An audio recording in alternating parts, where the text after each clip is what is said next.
Welcome back to another reading of The Adventures of Lord Blackwood, Explorer and Gentleman. Today we'll be reading Lord Blackwood and the Great Tarasque Hunt of 83, brought to us by Smapty. Now, without further ado, Lord Blackwood and the Great Tarasque Hunt of 83, May 14th, 1883. I received a most curious missive in the post this morning. It has been 4 months since I returned to England, having nearly lost my life in endeavoring to become the first man to reach the summit of the foreboding and deadly Mount Everest. I have spent the time since in research and recovery here in London, nursing my wounds and documenting my memoirs of the harrowing trip up the mountain and my nearly fatal encounter with the creature I found there.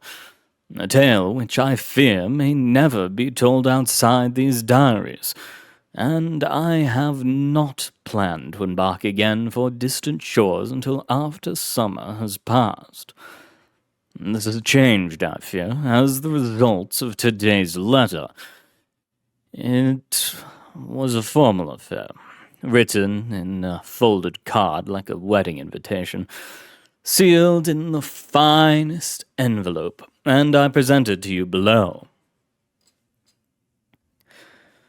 To Lord Theodore Thomas Blackwood, CBE.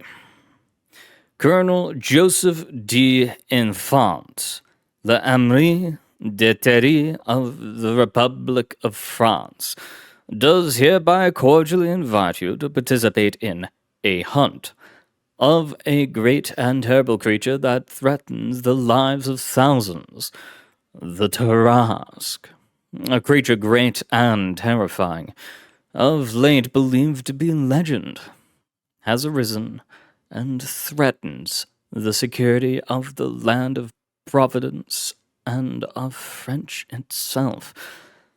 Colonel d'Effant has been authorized by the President of the Republic to pay a sum of 5 million English pounds to the man or men who shall slay this infamous beast. RSVP in care of Colonel d'Infant, number 22 Kensington Road, Knightsbridge, London. I immediately dashed off in acceptance and sent it out with the afternoon post. Though I have hunted foxes and elephants and every beast, great and small, in between, I had never heard of such a creature as the Tarasque, and certainly never had an opportunity to hunt one. I spent my afternoon in the study poring over encyclopedia and tomes of history and mythology, before I found the tome in a collection of folk tales regarding Saint Martha, sister to Mary Magdalene, who had supposedly calmed the beast with a song. The text described it as a vicious creature, a massive chimera that breathed fire and whose scaly hide repelled every blade, that killed without remorse and seemed only to wreak chaos for its own enjoyment. When the last delivery of the day came just before tea time, I had received an address and directions to attend a briefing the day after tomorrow in the city. I have always been a firm believer in the proposition that even in the most preposterous of myths, there lies a kernel of truth. Whether an ancient behemoth that breathed fire was bringing ruination to the south of France, I knew not. But I knew that the army and the president themselves were concerned enough to seek out a man such as myself, and were willing to offer bounty that would finance a score of proper expeditions for the killing of a single beast. On Wednesday, I will learn why. May 16th, 1883. Today I attended Colonel d'Effant's meeting. held in a private room in the city at the club owned by Messrs. Marshall, Carter, and Dark. Lest the reader question my morality, I assure you that I am no member, dues paying or otherwise, of that association. I find their stock and trade offensive and deplorable, and their clientele even more so. But on this day, the windowless establishment was free of its usual throng of libertines and bohemians, replaced by a handful of officers and men in uniforms of the French, a handful of our own soldiers guarding the door. Servants and waiters, apparently relieved to be in our company rather than that of their usual employers, offered drinks and hors d'oeuvres to the guests. Besides myself, there were 3 guests of honor at the meeting. There was an American, Mr. Roosevelt, a young man who had made for himself already quite a name as a hunter of big game in the American West. There was Mr. Drukov, a Russian I knew of by reputation as a scientist and historian. Lastly, there was another Englishman, the same Mr. Harris, whom readers of these pages may recall as he whom I matched wits with on the banks of the Nile in 1855. I will spare the reader the excruciating details of our past intercourse. Suffice it to say that Mr. Harris and I were schoolmates at Eton, that I regarded him then as little more than a common blackguard, and that what news I have heard of him since then has given me little reason to change my assessment of his personage. Colonel D'Enfant, a short and middle-aged man who bore signs of great fatigue and worry, spoke briefly and elaborated on his reasons for calling on the 4 of us.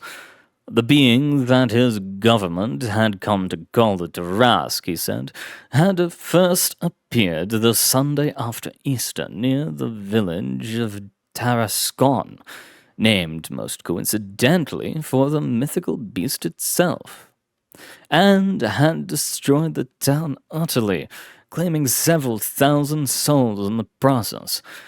A handful of survivors who escaped the devastation had described a great lizard, nimble and merciless, that had charged directly into the town square and destroyed everyone and everything in its path, crushing, smashing, and devouring people, livestock, and buildings alike.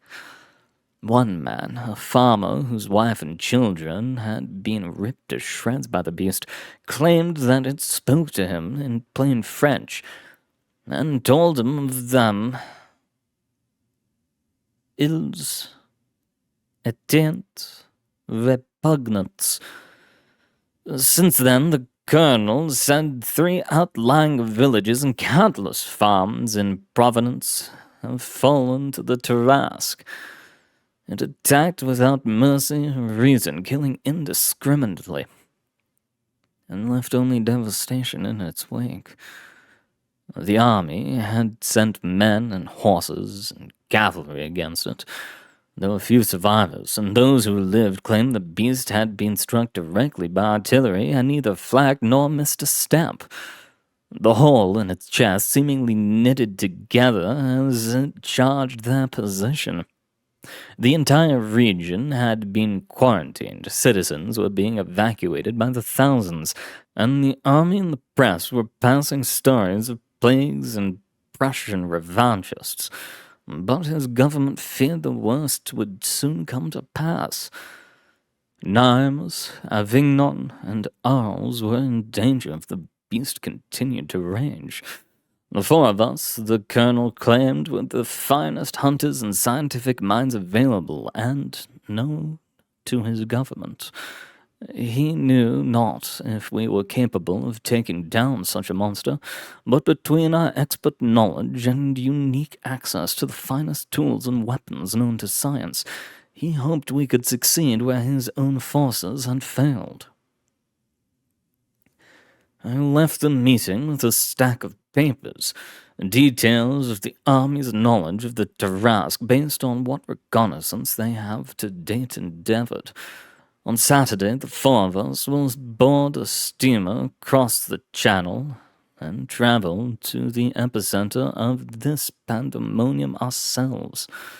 Indeed, my loyal valet has begun packing my bags and is having the more exotic armaments in my arsenal prepared for shipping. I do not anticipate working with Mr. Harris any more than I anticipate shaking hands with the devil.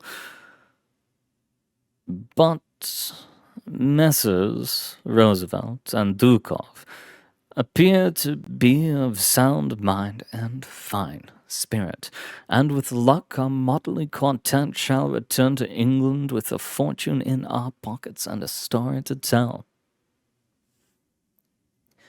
May 20th, 1883. We disembarked in Avignon after an uneventful trip by train from Calais. It may seem strange for a globetrotter such as myself, but until this weekend I have never had occasion to travel to France. After all, it is a civilized place, lacking in the ancient mysteries and elusive game that is my passion. Or so I would have thought. Mr. Roosevelt and I spent many hours sharing our tales of adventure. I find in him a true intellectual who understands what it means to be a naturalist. Mr. Dukov I found more difficult to talk to. He is a private man who prefers the company of his books and his studies to that of his fellows. He proudly displayed a variety of his own inventions he intended to test against the Tarasque, a gun that fires beams of electricity, a jellied kerosene that burns without exploding, and what he described as his latest prototype, a large rifle on a tripod, fueled by refined pitchblende, which I suspect is not entirely different than Mr. Moth's destabilizing muskets, one of which I had brought myself. I did my best to avoid speaking to Mr. Harris during the trip. I intended during our expedition to be no less than a gentleman, but the man leaves a sour taste in my mouth. When we boarded the train at Calais, I watched as he had a large crate loaded onto the train, which he told us contained his secret weapon. He refused to tell us what the box contained, but viewing it made me uncomfortable. The air seemed to chill as it was carried by. In any event, it is too large to fit in our wagon. For now, we shall be leaving it in a bag vault in Avignon. Our weapons and provisions have been loaded onto a wagon, and horses have been readied for us. Tomorrow, Colonel de Font will escort us to the edge of the quarantine zone. From there, he says, the four of us shall be on our own. He can spare no more soldiers, lest the beast attack the fortifications directly and break loose. May 21st, 1883. I have seen the horrors of war often enough in my years. I saw the wrath of the British Empire firsthand when I led troops in the Opium Wars. In Africa, I have seen native tribes fight to the last man, destroying everything in their path. In the Crimea, I barely escaped with my life as thousands of men fought and died and cities were laid bare. The destruction I saw there pales in comparison to what I have beheld in the Tarasque's wake. Avignon itself looked like a city at war. Soldiers patrolling the streets, barricades at the edge of town. Not far outside the city, we reached the edge of the quarantine zone. Soldiers had been hard at work digging trenches, erecting fortifications. The young men keeping watch looked battle-scarred as though they had seen indescribable horror. A constant stream of evacuees made their way out of the area. Women and children, some with little more than the clothes on their back. Many looked confused and agitated, as if they had no clue why they were being removed from their homes. On the faces of others there was no doubt. I asked on passing if any of them had yet seen the Tarasque. Only a few, the scouts and lookouts, had seen it from a distance. I was told, for nobody who had engaged the beast at close range was still alive. It had not yet dared to attack the perimeter the army had erected, but 2 days prior a watchman told me he had spotted it a mile from the front line, seemingly staring back at him. Mr. Harris grudgingly agreed to ride out alone and scout for the beast, while Mr. Roosevelt, Mr. Dukov, and I followed the road to Tarasque to learn what we could of the nature of our quarry. Tarasque itself was a scene of utter ruination. Bodies lay by the score on the street where they had fallen. Much of the town had been consumed by fire, the town's famous castle and other stone buildings dashed to rubble, and massive holes torn in the walls that remained standing. We saw not a living soul, no man or woman, no livestock nor vermin, nor birds or beasts of the field. Even the greenery of the town seemed to have been destroyed. I began to feel pangs of doubt in my stomach as we surveyed the scene. Could one creature have truly wreaked such destruction?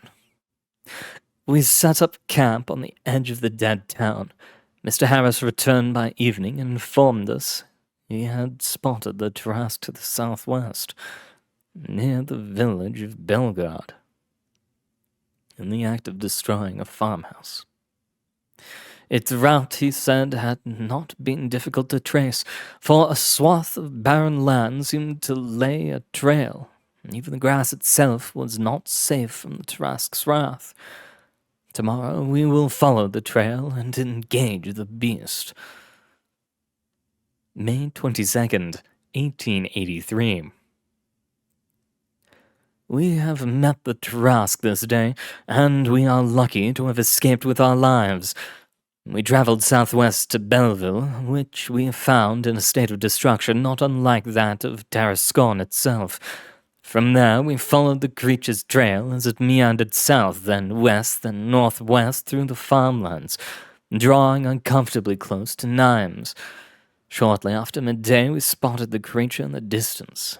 It was stationary, seeming to nap in the afternoon sun. It was a massive thing, longer than a whale and taller than a giraffe, and it looked to outweigh either.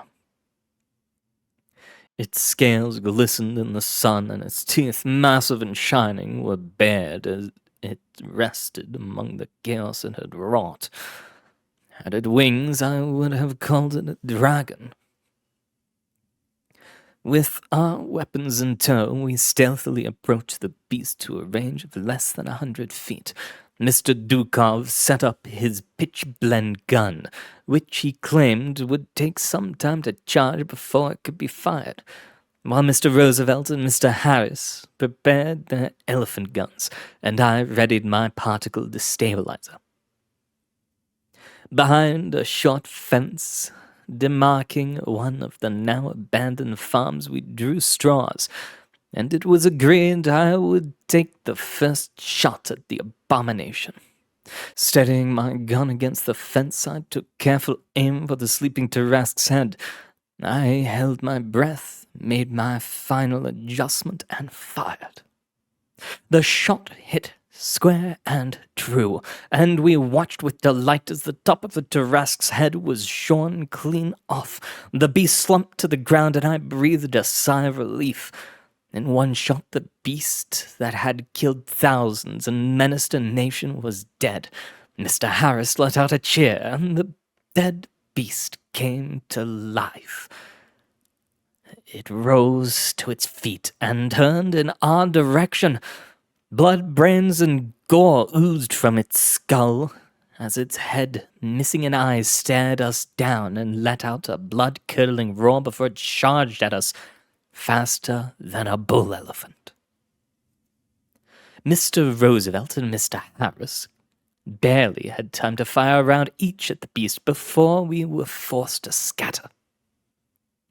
Harris tossed aside his elephant gun for a smaller repeater he had been carrying and discharged a magazine into the Tarasque's flank. And we watched in horror as the wounds it took sealed themselves within seconds.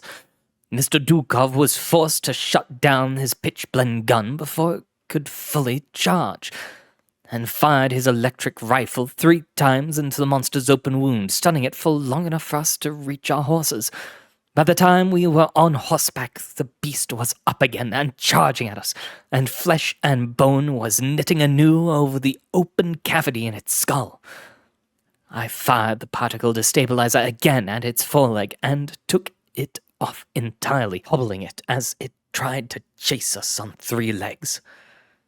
We rode in 4 directions and agreed to meet behind the quarantine line. I saw the beast attempt to take off in pursuit of Mr. Roosevelt as the stump of its leg began to grow and take new form, but he was able to elude the Goliath, and by nightfall we were among the soldiers at the barricade, our prides injured, but otherwise in good health. May 28th, 1883. Luck and Providence have provided thus far. The Tarasque has made no effort to escape the quarantine area, and has proven content to ravage the abandoned farms of Providence and feed liberally on the animals and plants left behind.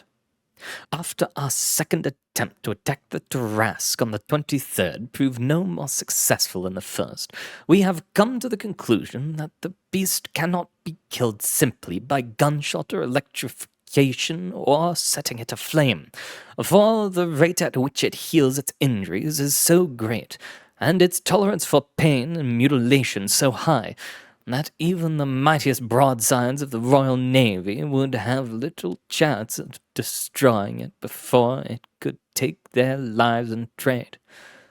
To slay the Tarasque, we determined we would have to immobilize it, and deal such destruction upon it that it would be utterly annihilated before it could free itself. We discussed for several hours how such a thing could be achieved, before an old sergeant who had been manning the night watch begged our ears.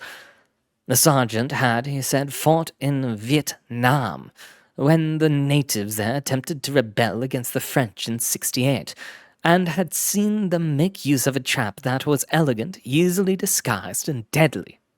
Mr. Roosevelt and I talked over the fine points of the idea well into the night, and the next day the 4 of us travelled into the field to lay our trap. We prepared our trap in the fields near Gravesend, a village near Tarascon and Avignon, that the Tarasque had yet to lay waste to, and where the water table was amenable to our task. By careful observation, we judged that the beast stood about 9 feet at the shoulder, 6 feet wide, and 30 feet long. With the help of a few soldiers who Colonel D.F. Font had grudgingly conceded to parting with, we dug a long trench in the field, wide and long enough to contain the beast, and deep enough to stop the beast climbing loose before the damage could be done. In the bottom of the pit, we mounted steel rods sharpened to a fine point by the hundreds, each tipped with a noxious poison I had acquired in the Orient. Running lengthwise along the center of the pit, we built a wooden bridge, large and sturdy enough to accommodate a man on horseback, but not so sturdy that it would not break and shatter under the weight of the Tarasque.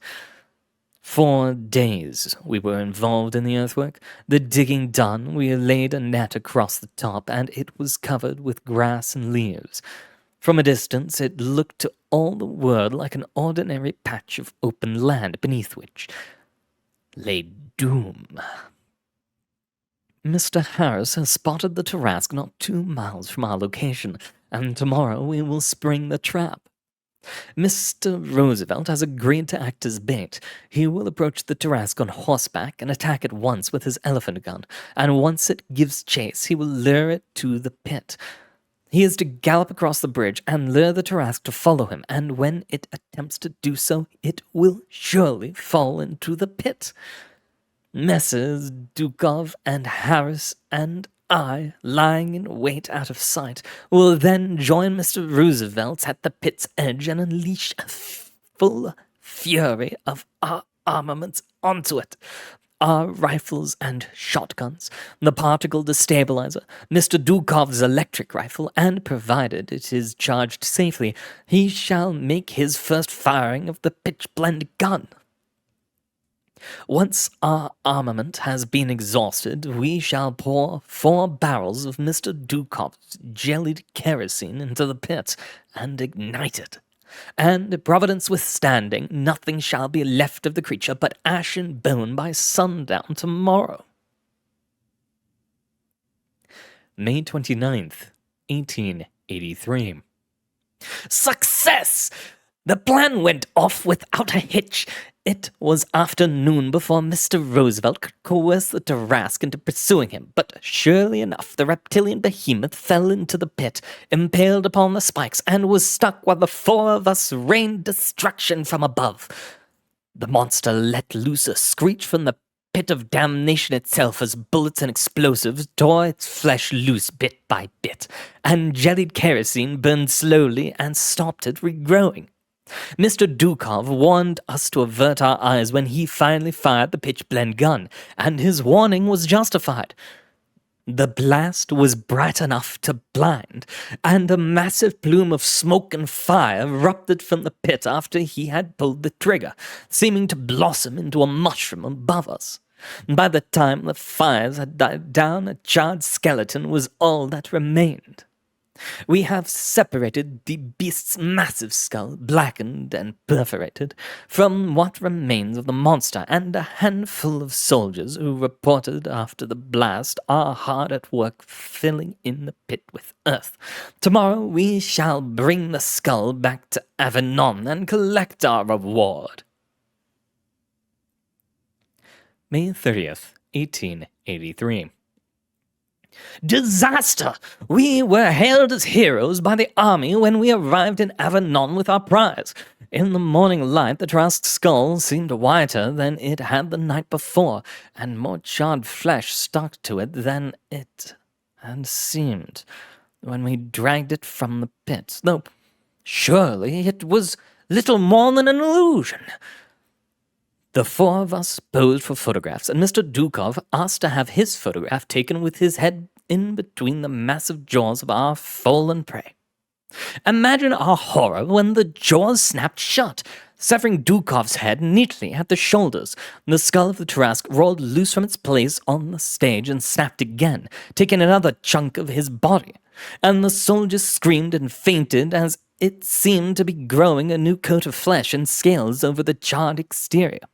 We watched, shocked, as the honor guards fired a volley at the skull. The chips it took off seemed to replace themselves instantly, and I was dumbfounded as sinew and muscle seemed to spread across the creature's bones and knit into shape.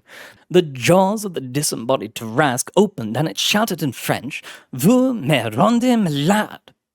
From the other end of the plaza, I heard more screams, and looked to see the impossible. The rest of the Tarasque, covered in earth and grime, held together by a few lonely strands of muscle, the headless carcass lurched through the square with uncanny speed, trampling men in its path, ignoring gunshot and cannon fire as it made to rejoin its body. From the corner of my eye, I saw Mr. Harris take off running. Mr. Roosevelt noted he was headed in the direction of the bank vault and his secret weapon. As the skull of the Tarasque seemed to be making its ways towards where I stood, I gave Harris chase. We found Mr. Harris, having dragged the crate out of the vault into the lobby. Hurriedly prying the boards loose, soon the crate fell away, revealing a stone coffin that looked truly ancient. It felt as if all the heat fled the room when the sarcophagus was exposed, and I forced back a shudder as I beheld it. 3 chains with massive locks held the lid in place, and the lid and casket itself were covered with hand-carved runes that looked to be Sumerian or Akkadian. I confess that I have not taken the time to learn the ancient languages of Mesopotamia, but I felt a distinct sense of wrongness emanating from the box as Mr. Harris drew a ring with 3 keys from his coat and began to unlock the seals, one by one. I begged with him to stop this madness and flee while we had a chance, and he insisted that once open our victory would be secured. Mr. Harris pushed the lid aside and barely had a moment to regard his secret weapon in the flesh before an olive-toned arm, sword in hand, lashed out from within the box and sliced his head clean off. In all my years of adventuring among the primitives and wild men of the world, I have never set eyes on a man who looked so savage, so elemental, so full of primal rage as the being that now climbed from the coffin, naked, sword in hand, its long black hair flowing behind it, its body covered head to toe in tattoos of eldritch imagery and ancient languages that resembled no script written by man. Sherman, the American general, is said to have told his enemies, begging for mercy, that they may as well appeal against the thunderstorm. What I beheld before me I thought was the very ideal of the storm. Mr. Roosevelt attempted to entreat with the man and beg its assistance, seeming to barely hear him. The god-man set his eyes on Roosevelt and lunged with his sword. Roosevelt parried with his rifle, the barrel cracking under its onslaught, and in surprise the god-man dropped the blade. Roosevelt picked it up and attempted to return the blow, and in an instant the god-man somehow held another sword in each hand. Mr. Roosevelt did his best to fend off his assailant's onslaught, but found himself cornered soon. Though I am loath to intervene in a fair fight between 2 honest men, I could not bear to see Mr. Roosevelt cut down in the midst of this pandemonium. I drew my pistol and emptied its cylinder, discharging 5 rounds into the god-man's head. Though it should have been dead, the olive-skinned destroyer turned and stared me down. Like the Tarasque, even with half its face gone, it seemed ready to kill. Dropping one of its blades, it moved its hands rapidly through the air and tossed something at me faster than I could react. In an instant, I could not move my arms. The man had somehow materialized a bowler, a weapon used by the cowmen of South America to immobilize fleeing animals, and it had tied itself securely around my chest. Another flick and a second bowler struck me around the legs, and I was down on the ground. He approached to land the killing blow, and behind me I saw the outer wall of the bank shudder and give way, and heard that offensive roar. The cry of the Tarasque, nary a scratch upon it, as it entered the building in search of its would-be slayers. The god-man caught sight of the Tarasque and lost interest entirely in Roosevelt and I. This, I thought, must be why poor Mr. Harris considered him his secret weapon. This avatar of rage lived to fight, and in the Tarasque it had the ultimate rival. To describe the fight that ensued between those 2 unkillable titans would take 100 pages or more. Mr. Roosevelt and I huddled in the safety of the bank vault, which alone seemed immune to the destruction the 2 rained upon each other. After the better part of an hour had passed, hundreds lay dead around them. The center of Avignon little more than rubble. The god-man was missing an arm and half a leg, an eye, and the better part of his brain, and his stomach had been cut open. In a state where most men would be long dead, it continued to fight, severing even its own entrails and making weapons of them. The Tarasque had suffered as badly. It was on the ground recuperating when I saw the god-man take notice of Mr. Dukov's pitch-blende gun, laying near what remained of the stage that an hour ago had been the site of such jubilation. As we watched, the god-man removed the core of the pitch-blende gun with an uncanny precision. He made what seemed to be bombs and explosives appear, and it strapped them to the device's core, which he mounted on his chest. Lighting a fuse, it charged at the Tarasque as it readied itself to meet him. Having seen the fury of the pitch-blende gun in a controlled state, Mr. Roosevelt and I had no desire to see what happened next. We retreated into the vault as a blinding light filled the square and a blistering wind, mightier than the hurricanes of the Caribbean, slammed the door shut and sealed us within. It is dark. The light from my electric torch has provided just enough luminescence by which to write this account. I know not for how long the air in this vault will last. Aside from the lifeless body of Mr. Harris, there's nothing in this vault that approximates food or water. And as Christians and gentlemen, Mr. Roosevelt and myself have sworn not to pursue that dark path unless our lives themselves are on the line. I do not know if I will make it out of here alive, if I do not let this diary be my last word and testament to the horrors that have befallen this corner of the world. June 13th, 1883. Providence smiled upon us after all. In the end, on the morning of the 1st, the vault door opened, and I regarded a major of the army and a company of men searching for survivors. Mr. Roosevelt and I were dehydrated and beginning to suffer from pitch-blende fever. Fortunately, I knew the address of one of my dear friend Henry's associates in Marseille, and upon being transported to the hospital, he met us there and provided the treatment necessary to stave off the certain death that malicious augur carries with it. Colonel d'Enfant is dead, I have learned, and at least 10,000 others who were incinerated when Avignon was consumed by flames.